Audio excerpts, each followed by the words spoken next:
वनुसल्लिमु अला सय्यिदिना व मौलाना मुहम्मदिन सल्लल्लाहु अलैहि वसल्लम रसूलिहिन नबिय्यिल अमीनिल मकीनिल हनीनिल करीमिर रऊफिर रहीम अम्मा बाद फ़अऊज़ु बिल्लाहि मिनश शैतानिर रजीम बिस्मिल्लाहिर रहमानिर रहीम व अनफ़िक़ू फ़ी सबीलिल्लाह वला तुल्क़ू बिअयदीकुम इला तहलुका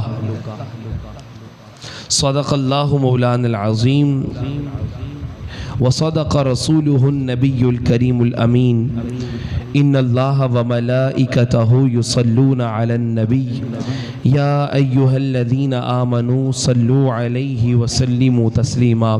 मिलकर मोहब्बत और अक़ीदत के साथ दुरूद पाक पढ़िए। अस्सलातु वस्सलामु अलैका या सय्यदी या रसूल अल्लाह।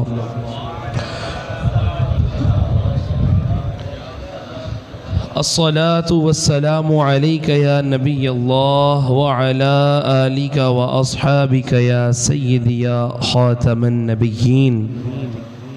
अल्लाह रब्बुल इज़्ज़त का बेपाया लुत्फ़ व करम और एहसान अज़ीम के जिसकी तौफ़ीक़ ख़ास से आज हम सब एक मरतबा फिर नमाज जुमा की अदायगी के लिए जामे मस्जिद हाज़ा में हाज़िर हैं। अल्लाह रब्बुल इज़्ज़त की बारगाह में दुआ है कि माल की कायनात हमारा आना अपनी बारगाह में कबूल व मंजूर फरमाए और रमज़ान मुबारक के रोज़े रखना और जो दोस्त एतकाफ़ में बैठे हैं उनका एतकाफ़ करना, नमाज तरावी को अदा करना अपनी बारगाह में कबूल व मंजूर फरमाए। आज का मौजू माली इबादत के हवाले से है। रोज़ा जिस्मानी इबादत है, नमाज जिस्मानी इबादत है, हज दोनों तरह से माली भी है और जिस्मानी भी है। लेकिन आज जिस पर हम गुफ्तगू करने जा रहे हैं वो है माली इबादत। रमज़ान मुबारक का जब आगाज़ हुआ तो हमने जिस्मानी इबादत पर गुफ्तगू की थी, उसका आज दूसरा पहलू है जिसे माली इबादत कहा जाता है। आज हमारे मुआशरे का अलमिया ये है कि हमने जिस्मानी इबादत पर तो तवज्जो दी हुई है लेकिन माली इबादत की तरफ हम नहीं आते। जबकि आका अलैहिस्सलातु वस्सलाम ने फरमाया कि मोमिन कभी भी बखील नहीं होता, मोमिन कभी भी कंजूस नहीं होता। कंजूस और बखील और बुखल से क्या मुराद है कि जब अल्लाह ताला के रास्ते पर खर्च करने का वक्त आए तो बंदा अपने तिजोरियों को ताला लगा ले, इसे बुखल कहते हैं। बुखल ये नहीं है कि बंदा अच्छे कपड़े नहीं पहन रहा और नए कपड़े नहीं खरीद रहा, कंजूसी इस चीज़ का नाम नहीं है। बंदा अपनी ज़ात पर नहीं लगा रहा, वो तब होगा जब फटे पुराने कपड़े पहने हुए हैं और पैसे भी मौजूद हैं और बंदा अपनी ज़ात पर नहीं लगा रहा या बंदा अल्लाह ताला के रास्ते में खर्च नहीं कर रहा। तो आज इसके ऊपर हमारा बयान होगा जिसके अंदर ज़कात शामिल है, सदक़ात शामिल हैं और सदक़ा फ़ितर शामिल है और इन जनरल देखा जाए आम तौर पर नफली सदक़ात इसमें शामिल हैं, यानी अल्लाह ताला के रास्ते में ख़र्च करना। ये सारी की सारी जितनी भी मैंने चीज़ें आपको गिनवाई हैं ये सारी की सारी माली इबादत तसव्वुर की जाती। इसकी अहमियत को देखिएगा, अल्लाह रब्बुल इज़्ज़त ने जहां पर नमाज कायम करने का हुक्म दिया है साथ ही ज़कात को अदा करने का हुक्म दिया। जहां पर जिस्मानी इबादत का जिक्र किया है साथ ही अल्लाह ताला ने माली इबादत का भी जिक्र किया है।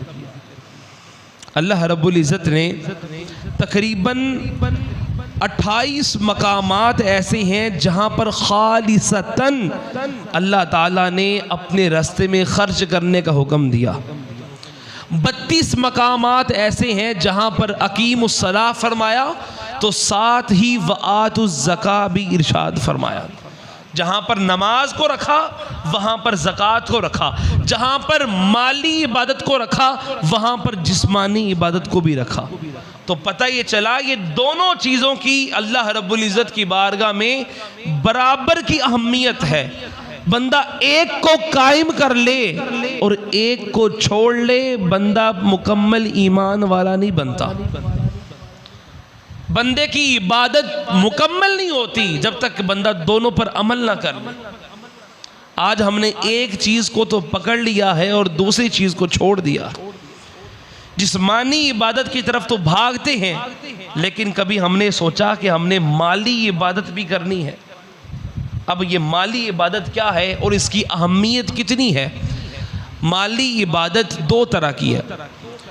एक वो जो अल्लाह ताला ने फ़र्ज़ कर दी है, वाजिब कर दी है, और एक वो जो अल्लाह ताला ने फ़र्ज़ भी नहीं की, वाजिब भी नहीं की, लेकिन उसकी अहमियत इतनी बयान की है कि उसका अजर व सवाब कई गुना बढ़ा चढ़ा दिया है। और वो वाजिब नहीं है बल्कि नवाफिल में से है, नफली सदक़ात में से। अल्लाह रब्बुल इज़्ज़त ने इसकी अहमियत को उजागर किया।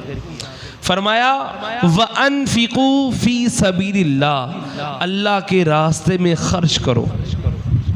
साथ ही जिक्र फरमाया वला तुल्कू बिअयदीकुम इला तहलुका, अपने आप को हलाकत में न डालो।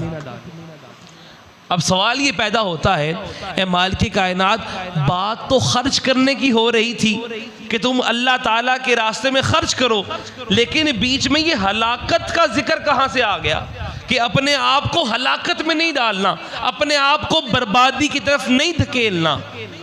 ये कहाँ से बीच में बयान आ गया? पता ये चला कि अल्लाह ताला समझाना ये चाह रहा है कि बंदे अगर चाहता है कि तेरी दुनिया सवर जाए और तू किसी हलाकत में ना पड़े, तो फिर जो माल अल्लाह ने तुझे दिया है उसमें से अल्लाह के रास्ते में खर्च किया कर। एक काम के करने का हुक्म है और एक काम से रुकने का हुक्म है। करना ये है कि अल्लाह ताला के रास्ते में खर्च करना है, फिर अल्लाह का काम है तुझे हलाकत से बचाना। वला तुल्कू बिअयदीकुम इला तहलुका, अपने आप को हलाकत में न डालो।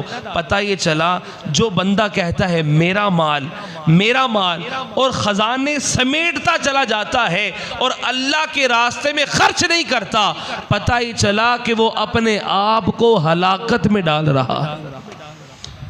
वही माल जो उसने अपने लिए जोड़ा, अपनी औलाद के लिए जोड़ा, कोई पता नहीं मौत किसी वक्त भी आ जाए।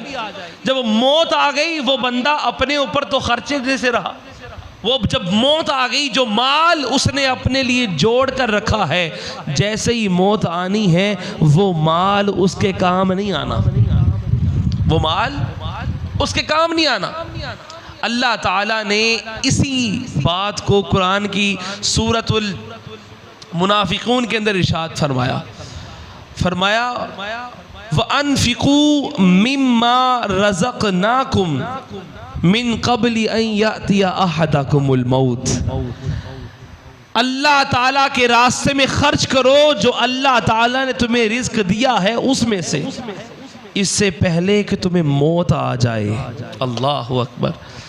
जरा सोचिएगा वो लम्हा के बंदा कहता है मेरा माल और मैं जमा कर लूं, अपने औलाद के लिए, अपने अहलो अयाल के लिए जोड़ लूं, लेकिन अल्लाह पाक फरमाता है बंदे तू माल खर्च करने से अगर रुक जाएगा और खर्च नहीं करेगा, तू खर्च कर इससे पहले कि तुझे मौत आ जाए। अच्छा, जब मौत आ जाएगी फिर क्या होगा? फरमाया जब मौत आ जाएगी तो फिर मौत जब उसकी रूह अल्लाह ताला की बारगाह में पहुंचेगी ना, तो बंदा अर्ज़ करेगा मालिक कायनात लौला अखरतनी इला अजलिन करीब, मेरी मौत इतनी जल्दी आ गई, मुझे कोई मोहलत ही नहीं दी गई। काश कि तू मुझे मालिक मोहलत दे देता, मुझे मोहलत मिल जाती और मैं दुनिया में जाकर जो माल मैंने जोड़ा था वो तेरे रास्ते में खर्च कर देता। अल्लाह पाक फरमाता है फ़अस्सद्दक़ व अकुम मिनस सालिहीन, वो जो वादा सालिहीन के साथ किया हुआ है वो वादा तो पूरा होकर रहेगा। जो अल्लाह ताला ने हमारे लिए वक्त मुकर्रर कर दिया है वो मौत तो आकर रहेगी, लेकिन सोचने की बात यह है कि हम अपनी इबादत को किस तरह से अंजाम दे रहे हैं।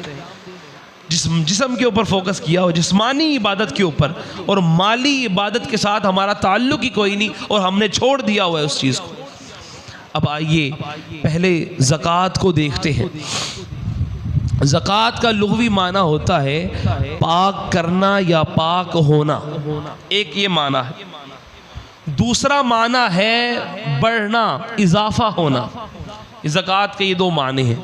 अगर हम इन दोनों मानी को देखें तो हमें पता ये चलता है जो बंदा ज़कात अदा करता है और ज़कात देता है उसका माल बढ़ता भी है और उसका माल पाक भी हो जाता है। दोनों काम होते हैं। अब ये ज़कात किन किन पर फ़र्ज़ है और किन किन पर ये चीज़ लगती है, इसको देख लेते हैं ताकि आज की इस नशिस्त के अंदर हमें इस चीज़ का भी इल्म हो जाए। ज़कात के लिए ये बात ज़रूरी है कि बंदा साहिब निसाब हो। हर बंदे के ऊपर ज़कात फ़र्ज़ नहीं होती। जो बंदा साहिब निसाब है और उसके ऊपर माल जमा है और जमा हुए 1 साल पूरा गुज़र चुका है, उस पर ज़कात वाजिब हो जाती है। और वो कितना माल जमा हो, उस माल की जो कंडीशन है वो ये है कि 7.5 तोला सोना या 52.5 तोले चांदी जिसके पास हो और फिर 1 साल का अरसा गुजर चुका हो, उस पर यह ज़कात वाजिब हो जाती है।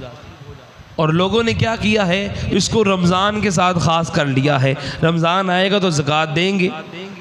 इसका ताल्लुक रमज़ान के साथ नहीं होता, इसका ताल्लुक साल के मुकम्मल होने के साथ होता है। हाँ, अगर रमज़ान के अंदर वो साल का अरसा मुकम्मल होता है तो जैसे ही वो अरसा मुकम्मल होगा ज़कात उस पर वाजिब हो जाएगी। ज़कात उसने हर सूरत में देनी है। अब किन किन चीज़ों में ज़कात नहीं दी जाती, ज़कात लगती नहीं है, वो चीज़ें भी हमें पता होनी चाहिए। उनमें से जितना भी माल जो अपने ज़ाती इस्तेमाल के लिए है उस पर ज़कात नहीं आएगी। घर में आप रह रहे हैं, वो जितने मर्ज़ी करोड़ का है, जितने मर्ज़ी लाख का है, वो आपके ज़ाती इस्तेमाल में है तो उस पर ज़कात नहीं लगेगी। वो गाड़ी है, वो ज़मीन है, वो कुछ भी है, आपके ज़ाती इस्तेमाल में है, उस पर ज़कात नहीं लगेगी। अब ज़कात किस पर लगेगी? जो आपने तिजारत के लिए रखा हुआ है उस पर ज़कात लगेगी। जो आपने नफ़ा कमाने के लिए, नफ़ा हासिल करने के लिए रखा हुआ है उस पर ज़कात लगेगी।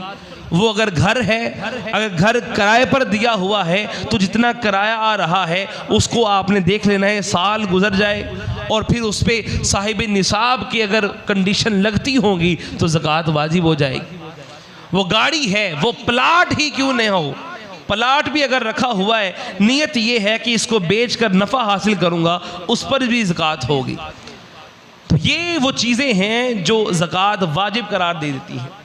अब फिर ज़कात किस किस को दी जाएगी, वो अल्लाह रब्बुल इज़्ज़त ने सूरह तौबा के अंदर उसके 8 मसारिफ बयान फरमाए कि किस किस को ज़कात दी जाएगी। अब हमारे इधर क्या होता है, हम पहली बात तहकीक करते ही नहीं है, और उससे भी ऊपर की बात बताऊं, लोग इस तरफ तवज्जो ही नहीं करते और देने की तरफ आते ही नहीं है। कितने हमारे में से ऐसे हैं कि जिन्होंने अपने सारे माल का मुहासबा किया हो और मुहासबा करके उन्होंने ज़कात अदा की हो, कितने ऐसे हैं हम में से। और फिर जब माल देने की बारी आती है, ज़कात देने की बारी आती है, तो कितने ऐसे हैं जो तहकीक करते हैं कि यार जिसको मैं ज़कात दे रहा हूँ ये बंदा मुस्तहिक है या नहीं है। वो अल्लाह रब्बुल इज़्ज़त ने उसका पूरा प्रोसीजर बयान फरमाया इन्नमस्सदक़ातु लिलफ़ुक़राइ वल मसाकीन वल आमिलीन वल मुअल्लफ़ति क़ुलूबुहुम व फ़िर रिक़ाबि वल गारिमीन व फ़ी सबीलिल्लाहि व इब्निस सबील। 8 मसारिफ बयान फरमाए हैं। वो फ़कीर हैं, मिस्कीन हैं, मकरूज़ हैं, अल्लाह ताला के रास्ते में चलने वाले जिहादी हैं, वो फिर मुसाफिर हैं, और वो जो तालिब इल्म हैं उनके लिए है। तो कभी हमने इस पर गौर नहीं किया कि ये ज़कात अल्लाह रब्बुल इज़्ज़त ने हम पर फ़र्ज़ भी फरमाई है और हमने देनी किनको है, हमने तहक़ीक़ ही नहीं की कभी। ज़रा इस चीज़ पर भी सोचा करें। अब ये वो चीज़ें हैं जो अल्लाह रब्बुल इज़्ज़त ने वाजिब कर दी। इसी तरह से रमज़ान मुबारक के रोज़े हैं, बंदा रोज़े रखता है तो इसमें सदक़ाए फ़ितर अदा किया जाता है, जिसे फ़ितराना कहा जाता है। क्या कहते हैं जी, ज़रा बोलिएगा, साथ दीजिए, क्या कहते हैं? फ़ितराना। अब फ़ितराना भी इन्हीं लोगों को दिया जाएगा जिनका मैंने बयान कर दिया, और इनमें वो लोग भी शामिल हैं कि जिनके पास एक वक्त या 2 वक्त का मुकम्मल खाना भी मौजूद नहीं होता। और बिलखुसूस आजकल क्या होता है, मस्जिदों में मांगना शुरू कर देते हैं, खड़े हो जाते हैं और कहते हैं जी हमें ज़कात दो, और कहते हैं जी हमारे घर में कुछ नहीं है। पहली बात तो ये है कि मस्जिद में मांगना जायज़ नहीं। मस्जिद में किसी सूरत में अपनी ज़ाती मदद के लिए, अपनी ज़ाती ज़रूरत के लिए मांगना जायज़ नहीं। और मस्जिद के लिए जब भी मांगा जाएगा तो मस्जिद की ज़रूरियात को पूरा करने के लिए मांगा जाएगा। और वो हम 5-6 जुम्मे हो गए हैं आपको कह रहे हैं भाई एसी लगवाने हैं, उसके लिए अभी तक जो है मुकम्मल नहीं हुए। सोचने की बात है। और माशाल्लाह मेरे सामने सारे साहिबी हैसियत बंदे बैठे हुए हैं और इतनी ताकत भी रखते हैं कि वो अपनी जेब से इतना अगर दे दें कि वो मस्जिद के एसी के लिए पूरा हो जाए। लेकिन ये बात हमारे दिल में कौन डाले, कैसे आए? हम दुआई कर सकते हैं कि अल्लाह ताला हम सबको तौफीक अता फरमाए कि हम अल्लाह ताला के घर पर अल्लाह ताला के दिए हुए में से खर्च करना हम सीख जाएं। असल में हम ये समझते हैं कि हम देंगे तो हमारी जेब से जा रहा है, इसमें कसूर आपका नहीं है। हमें ये बात समझाई ही नहीं गई और हमारा ईमान अभी तक यहाँ तक पुख्ता हुआ ही नहीं है कि जो हमारी जेब में से जाएगा वो देखा जाएगा कि वो जा किधर रहा है। एक बंदा वो है जो जुआ खेल रहा है, हरामकारी कर रहा है, वो भी अपनी जेब से लगा रहा है। एक बंदा वो है जो अल्लाह के रास्ते में खर्च कर रहा है, मस्जिद के काम के लिए, मुआवनत के लिए दे रहा है। दोनों बंदे हैं, दोनों की जेब में से जा रहा है। हमने दोनों को बराबर समझ लिया है। मसला यहाँ से पैदा होता है, ईमान की कमजोरी यहाँ से शुरू होती है। हमने दोनों को बराबर समझ लिया है कि दोनों की जेब में से जा रहा है, लेकिन अल्लाह रब्बुल इज़्ज़त ने फरमाया कि ये दोनों बराबर नहीं हो सकते। दोनों बराबर नहीं है। उसकी वजह यह है कि जो बंदा अल्लाह के रास्ते पर खर्च कर रहा है उसका मुआहिदा अल्लाह के साथ हो गया है। अल्लाह फरमाता है कि जो मेरे रास्ते में खर्च करता है, बंदे तू बेहिसाब मेरे रास्ते में खर्च किया कर, फिर देख मैं तुझे बेहिसाब अता फरमाता चला जाऊंगा। अब आइए इसी की फजीलत के ऊपर हम वो हदीस पाक देखते हैं। कैस बिन सला अंसारी रदी अल्लाह ताला अन्हो, ये वो सहाबी हैं जो बग़ैर सोचे समझे अपना माल अल्लाह के रास्ते में खर्च किया करते थे। ये वो सहाबी। अब एक दफ़ा क्या होता है, इनके भाई थे, वो आका अलैहिस्सलाम की बारगाह में शिकायत लेकर आ गए, या रसूलुल्लाह सल्लल्लाहु अलैहि वसल्लम, हमारा भाई है, ये बग़ैर सोचे समझे पैसे उड़ा देता है। क्या कहा? बग़ैर सोचे समझे पैसे उड़ा देता है। पैसों की समझ नहीं आती, सारे खर्च कर डालता है और ये फजूल खर्ची करता है, हमें पता नहीं लगता ये कहाँ उड़ाता है। आका अलैहिस्सलाम ने फरमाया उसको बुला कर लाओ। कैस बिन सला अंसारी रदियल्लाहु ताला अन्हो को बुलाकर लाया गया। आका अलैहिस्सलाम ने फरमाया ये तुम्हारे भाई तुम्हारी शिकायत कर रहे हैं, सारा माल तो उड़ा देते हो, कहाँ खर्च करते हो, कहाँ उड़ाते हो? अर्ज़ करते हैं या रसूलल्लाह सल्लल्लाहु अलैहि वसल्लम, मैं जहाँ पर भी अल्लाह का रास्ता नज़र आता है वहाँ पर लुटा देता हूँ। जहाँ पर ज़रूरत पड़ती है कि ये फ़लाँ जगह का काम तामीर हो रहा है, मैं लगा देता हूँ। मुसलमानों के लिए कुआं ख़रीदना है, पैसे कम पड़ रहे हैं, लगा देता हूँ। मस्जिद की कोई तामीर का काम बाकी है, वहाँ लगा देता हूँ। अल्लाह का रास्ता है, जहाँ मुझे नज़र आता है वहाँ लगा देता हूँ। आका अलैहिस्सलाम ने थपकी दी, हदीस पाक के अल्फाज हैं, थपकी दी और फरमाया इसी तरह से खर्च करता रहे। अनफिक युनफिकिल्लाहु अलैका, तू अल्लाह के रास्ते पर खर्च करता रहे, अल्लाह ताला तुझ पर खर्च करता चला। तू अल्लाह के रास्ते में खर्च कर, अल्लाह तुझ पर खर्च करता चला जाएगा। आका अलैहिस्सलाम ने ये गारंटी और ज़मानत दे दी। अब वो सहाबी खुद फरमाते हैं, फिर जब मैं पहले देता था तो मैं फिर भी अपने भाइयों का कुछ सोच लेता था, लेकिन जब से आका अलैहिस्सलाम ने फरमाया तू अल्लाह के रास्ते में खर्च कर, अल्लाह तुझ पर खर्च करेगा, अब मैंने बग़ैर हिसाब किताब के खर्च करना शुरू कर दिया। फिर फरमाते हैं अल्लाह ने मुझे इतना दिया कि मैं जब भी गिनने बैठा मैं हमेशा थक गया, मेरा माल ख़त्म नहीं हुआ, अल्लाह ने मुझे इतना अता फरमा दिया। तो ये अल्लाह ताला का रास्ता है। बंदा खर्च करता है तो अल्लाह ताला वहाँ से अता फरमाता है जहाँ से बंदे को वहम व गुमान भी नहीं होता। अब सवाल ये आप कर सकते हैं कि अल्लामा साहब हम तो इतने पढ़े लिखे कोई नहीं है और हमें पता नहीं कि खर्च करना चाहिए तो कितना खर्च करना चाहिए, कहाँ पर खर्च करना चाहिए। हदीस पाक में आपके सामने रखना चाहता हूँ, पढ़ा लिखा बंदा हो, चाहे आलिम दीन ही क्यों ना हो, समझदार हो, पढ़ा लिखा हो, लेकिन बखील हो, कंजूस हो, अल्लाह की बारगाह में ऐसा पढ़ा लिखा बंदा भी मकबूल नहीं होता। पढ़ा लिखा बंदा भी मकबूल नहीं होता। जाहिल हो लेकिन उसे पता हो कि यार अल्लाह का रास्ता है, बस खर्च करना है, जब वो खर्च करने वाला बनता है वो अल्लाह की बारगाह में उस आलिम और उस आबिद से भी कई गुना ज़्यादा मकबूल होता है जो जाहिल भी हो लेकिन अल्लाह ताला के रास्ते में खर्च करने वाला। अब वो हदीस पाक जो पिछले हफ्ते अल्लामा साहब ने आपको सुनाई, मैं आपको ज़रा मुकम्मल उसका ख़ुलासा और मुकम्मल सुनाना चाहूँगा। हज़रत अबू हुरैरा रज़ियल्लाहु ताला अन्हु रिवायत करते हैं, आका अलैहिस्सलाम ने इरशाद फरमाया, ज़रा सुनिएगा बड़ी लुत्फ़ वाली बात। आका अलैहिस्सलाम ने कंपैरिजन किया, मवाजना किया, एक वो का जो सखी है और एक वो जो बखील है। फरमाया अस्सखिय्यु करीबुम मिनल्लाह।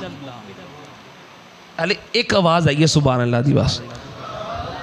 अस्सखिय्यु करीबुम मिनल्लाह, सखी जो होता है वो अल्लाह के करीब होता है। व करीबुम मिनन्नास, वो लोगों के भी करीब होता है। पहला क्या फरमाया? अल्लाह के करीब होता है। दूसरा क्या फरमाया? जन्नत के करीब होता है। तीसरा क्या फरमाया? लोगों के करीब होता है। चौथा फरमाया व बईदुम मिनन्नार, वो दोज़ख से दूर होता है। अल्लाह के भी करीब होता है सखी, जन्नत के भी करीब होता है सखी, लोगों के भी करीब होता है सखी, और जहन्नुम से दूर होता है। इसके मुकाबले में जो बखील है, कंजूसी करता है, जब उसे ये कहा जाए कि अल्लाह के रास्ते में खर्च करो तो वो परेशान हो जाता है कि अब मुझे देने पड़ जाएंगे, पता नहीं वापस भी मिलेंगे कि नहीं मिलेंगे, तनख्वाह भी मेरी थोड़ी है, अब क्या करूं। जब इस तरह के ख्यालात आते हैं, जब बुखल का सोच आती है, तो फरमाया अल बखीलु बईदुम मिनल्लाह, जो बखील होता है वो अल्लाह से दूर होता है। वह बईदुम मिनल जन्ना, वो जन्नत से भी दूर होता है। वह बईदुम मिनन नास, वो लोगों से भी दूर होता है। वह करीबुम मिनन नार, लेकिन वो जहन्नुम के करीब होता है। पता ये चला सखावत इंसान को जन्नत तक ले जाती है और बुखल इंसान को जहन्नुम में ले जाता है। यहाँ तक तो आपने सुन लिया। अगला जो मैं बयान कर रहा हूँ, जो अगले अल्फाज हैं, वो बड़े बारीक हैं और बड़े समझने वाले हैं। जो लोग सवाल करते हैं कि हमें पता नहीं है, पढ़े लिखे नहीं है, अब सखावत का ताल्लुक इल्म के साथ नहीं है, सखावत का ताल्लुक दिल के साथ है, सखावत का ताल्लुक माल के साथ भी नहीं है। सखावत ये नहीं है कि जो बंदा मालदार है बस वही सखावत करेगा। सखावत का ताल्लुक दिल के साथ है।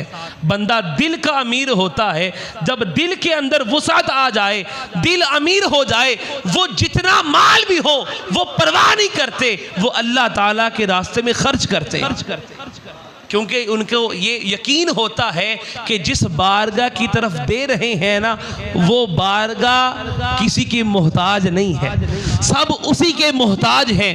वो बारगाह ऐसी है जहां पर किसी चीज़ की कमी नहीं है। जब उसकी बारगाह की तरफ देंगे तो वो हमें बढ़ा चढ़ाकर हमारे वहमो गुमान से भी ज़्यादा हमें अता फरमाएगा। वो अगले अल्फाज क्या हैं? आका अलैहिस्सलातु वस्सलाम ने फरमाया वला जाहिलुन सखीयुन अहब्बु इलल्लाहि मिन आबिदिन बखीलिन। आका अलैहिस्सलातु वस्सलाम ने फरमाया बंदा जाहिल हो लेकिन सखी हो, जाहिल हो सखी हो, वो अल्लाह ताला की बारगाह में बहुत ही ज़्यादा पसंदीदा है। और किससे भी ज़्यादा पसंदीदा है? उस आदमी से जो इबादत गुजार तो हो लेकिन बखील हो।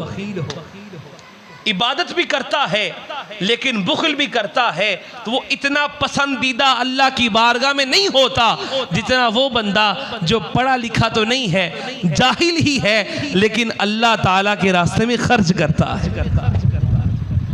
तो ये सखावत है जो इंसान को दुनिया में भी सरफराज करती है और आखिरत में भी अल्लाह ताला का दीदार अता करती है।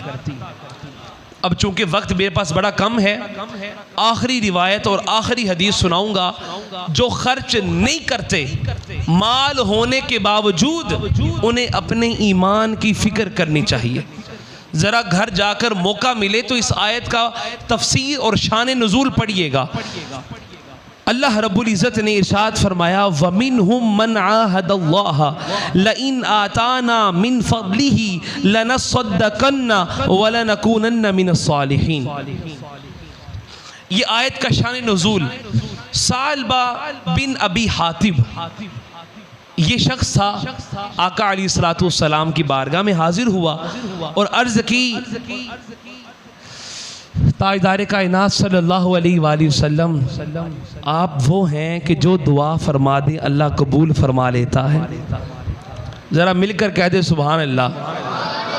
वो दुआ करवाने के लिए आया और कहने लगा आप ताजदार अंबिया हैं, आपकी दुआ कभी रद्द नहीं होती, आप बस एक मर्तबा दुआ फरमा दें कि अल्लाह ताला मेरे माल में बरकत अता फरमा दे। क्या दुआ फरमाए? मेरे माल में बरकत। आज यहाँ पर जितने बंदे भी बैठे हैं सबकी ये ख्वाहिश है कि नहीं है? मुझे ये बताइए कि माल में बरकत आ जाए। ज़रा बोलिएगा, है कि नहीं है? हम दुआ करते हैं मालिक मेरे माल में बरकत अता फरमा, वो साथ अता फरमा। वो बंदा भी था, उसने कहा कि मेरे लिए आप दुआ कर दीजिए। आका अलैहिस्सलातु वस्सलाम खामोश हो गए। उसने दोबारा कहा, आका अलैहिस्सलातु वस्सलाम ने जवाब नहीं दिया। उसने तीसरी मर्तबा फिर रिक्वेस्ट की, आका अलैहिस्सलातु वस्सलाम ने उसकी तरफ देखा, फरमाया ए सालबा, वो ज़्यादा माल जो तुझे मिल जाए लेकिन तू उसके रास्ते में शुक्र अदा करने वाला बंदा ना बन सके तो ये बड़ा खसारे का घाटा, खसारे का सौदा है। वो माल तेरे लिए ज़्यादा बेहतर है जो थोड़ा हो लेकिन तू उस पर गुजारा कर सके और अल्लाह के रास्ते में खर्च कर सके। थोड़ा माल लेकिन इतना ले ले कि जितना तू अल्लाह ताला का शुक्र अदा कर सके। उसने कहा नहीं, आप दुआ कर दें, मैं आप बस एक दुआ कर दें, माल आएगा, देखिए मैं खर्च कितना करता हूँ, पूरी दुनिया देखेगी मैं बड़ा खर्च करूँगा, पूरा मदीना देखेगा। आका अलैहिस्सलातु वस्सलाम ने दुआ फरमा दी, दुआ फरमाई, अल्लाह ताला ने दुआ कबूल फरमा ली और उसके माल में फिर अल्लाह ताला ने बरकत अता फरमा दी। वो कारोबार क्या करता था? बकरियों का रेवड़ था उसके पास, बकरियों का रेवड़ था। पहले एक रेवड़ था, दुआ फरमाई तो रेवड़ों के अंदर कसरत होना शुरू हो गई और उस दुआ की बरकत इतनी हुई पूरे मदीना में जगह कम पड़ गई उस शख्स के लिए अपनी बकरियों का रेवड़ रखने के लिए। पूरे मदीने में जगह नहीं थी सालबा की बकरियां जहां पर रह सकें। उसने क्या किया, सारी बकरियों का रेवड़ लेकर जंगलों की तरफ निकल गया, जंगलात में रहना शुरू कर दिया। पहले तो ये होता था कि आका अलैहिस्सलाम की बारगाह में रोज़ाना हाज़िरी होती थी। आहिस्ता आहिस्ता माल जब आ गया तो जो रोज़ाना हाज़िरी होती थी वो हफ्ते में बदल गई। माल जब बढ़ना शुरू हो गया, वो जो हफ्ते में हाज़िरी होती थी वो फिर हफ्ते से भी गया। उसने आना ही छोड़ दिया आका अलैहिस्सलाम की बारगाह में। साल गुजर गया, आका अलैहिस्सलाम की बारगाह में हाजिरी नहीं दी। साल गुजर गया। एक वक्त था दुआएं करवाता था, अब जब माल आ गया तो खुदा को ही भूल बैठा, उसके रसूल को ही भूल बैठा, लेकिन आका अलैहिस्सलाम नहीं भूले। वो बंदा माल लेके चला गया और भूल गया, लेकिन आका अलैहिस्सलाम नहीं भूले। आका अलैहिस्सलाम ने सहाबा इकराम को भेजा, वो सालबा के पास जाओ, नज़र नहीं आ रहा किधर होता है। अर्ज़ किया रसूलुल्लाह सल्लल्लाहु अलैहि वसल्लम, उसके माल में इतनी बरकत आ गई है, उससे तो रेवड़ संभाला ही नहीं गया, वो सारा रेवड़ लेकर जंगलात में नहीं निकल गया है। आका अलैहिस्सलाम ने फरमाया साल हो गया है, जाओ उसके पास जाओ और उसको बोलो आका अलैहिस्सलाम ने भेजा है, अल्लाह ताला के रास्ते में माल खर्च करो, ज़कात भी दो, अल्लाह के रास्ते में माल खर्च भी करो, नफली सदकात भी दो और वाजिब सदकात भी दो। सहाबा कराम उसके पास गए, आका अलैहिस्सलाम का पैगाम सुनाया। उसने कहा अच्छा। सुनने के बाद क्या कहा, अच्छा सोच कर बताऊंगा, सोच कर बताऊंगा। माल इंसान को किस तरह से अंधा कर देता है। अल्लाह के रास्ते में खर्च करने की बारी आए तो कहता है सोच कर बताऊंगा। आका अलैहिस्सलाम ने फरमाया ठीक है। दूसरे दिन फिर भेजा, उसने कहा ये क्या बात हुई, तुमने तो मेरा माल देख लिया है, अब तुमसे रहा नहीं जा रहा, मेरा माल देखकर तुम कह रहे हो कि मैं अब तुम पर खर्च करूं, ये तो तुम मुझ पर टैक्स लगा रहे हो, मुझ पर टैक्स लगा रहे हो। अब उसने ये बात की, सहाबा इकराम ने आका अलैहिस्सलाम की बारगाह में अर्ज़ की। आका अलैहिस्सलाम ने फरमाया ए सालबा तुझ पर अफसोस हो, ए सालबा तुझ पर अफसोस हो, माल की दुआ भी करवा ली और देने का वादा किया कि अल्लाह के रास्ते में खर्च करूंगा, लेकिन जब अल्लाह ने दे दिया तो फिर अल्लाह के रास्ते से मुंह फेर रहे हो, तुझ पर अफसोस हो। अब जब आका अलैहिस्सलाम ने ये फरमाया, सहाबा इकराम रिदवानुल्लाहि अलैहिम अजमाइन ने ये बात सुनी। अब पूरे मदीना में ये बात फैल गई कि सालबा ज़कात और सदकात का मुनकिर हो गया। लोगों ने उसे मुर्तद कहना शुरू कर दिया कि ये तो आका अलैहिस्सलाम की बात नहीं मानता और दीन से मुंह फेर रहा है, ज़कात का मुनकिर बन रहा है। उसने कहा ये क्या, मालदार भी हूं और मेरी इज्जत ही कोई नहीं करता, मेरे पास पैसा भी है, दौलत भी है, माल भी है और पूरे मदीना में मशहूर भी हूँ, इज्जत कोई नहीं करता।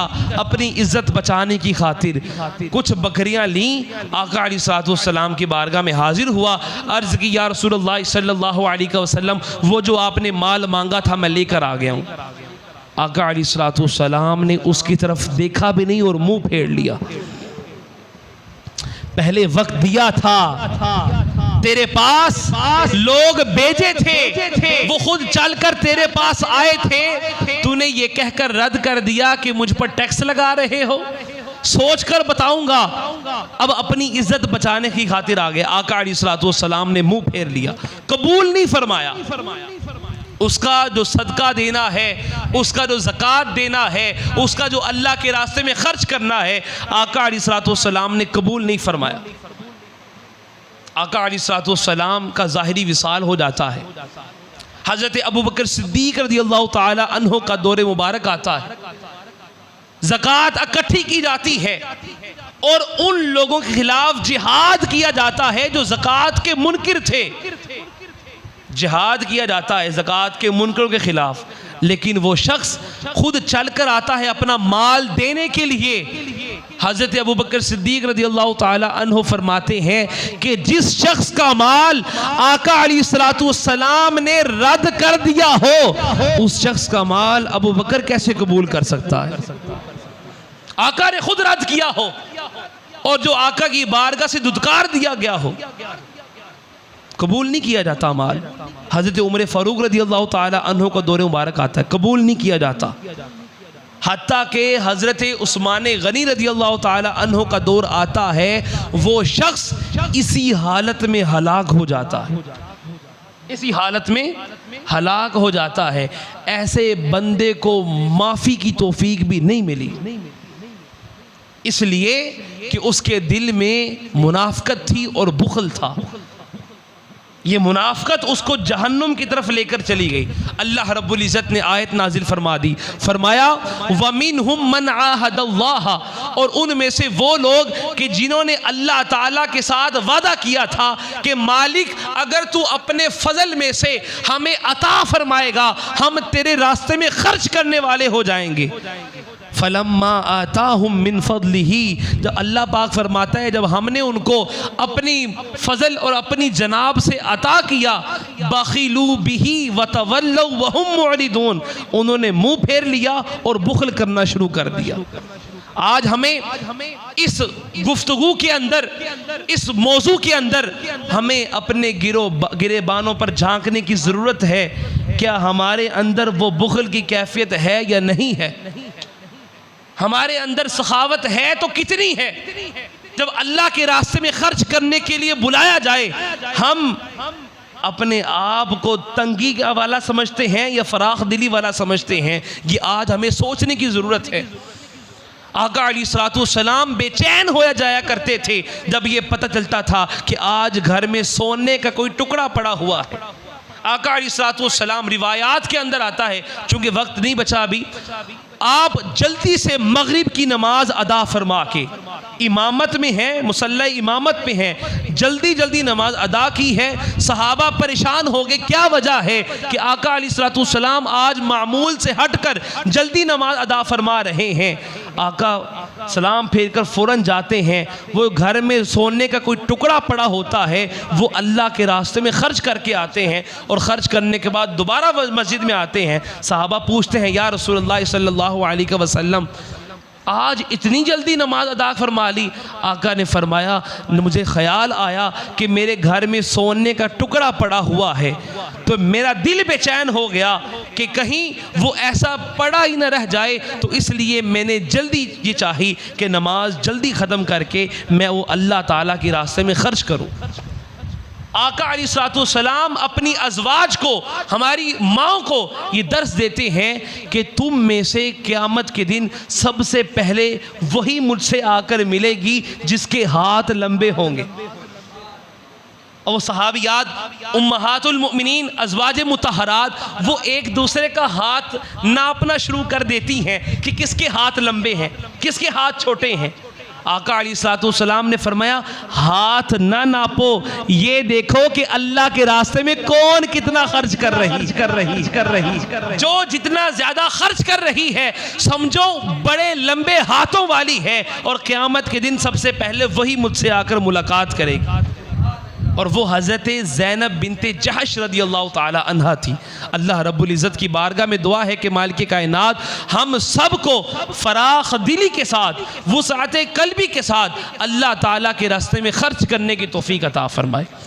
और अभी आखिरी बात करना चाहूँगा, हमारी जो जुम्मे की नमाज का टाइम है ना, वो 2 बजे का है, और मेरी ये कोशिश होती है कि हमारी जुम्मे की जो नमाज है वो 2 बजे खड़ी हो जाया करे।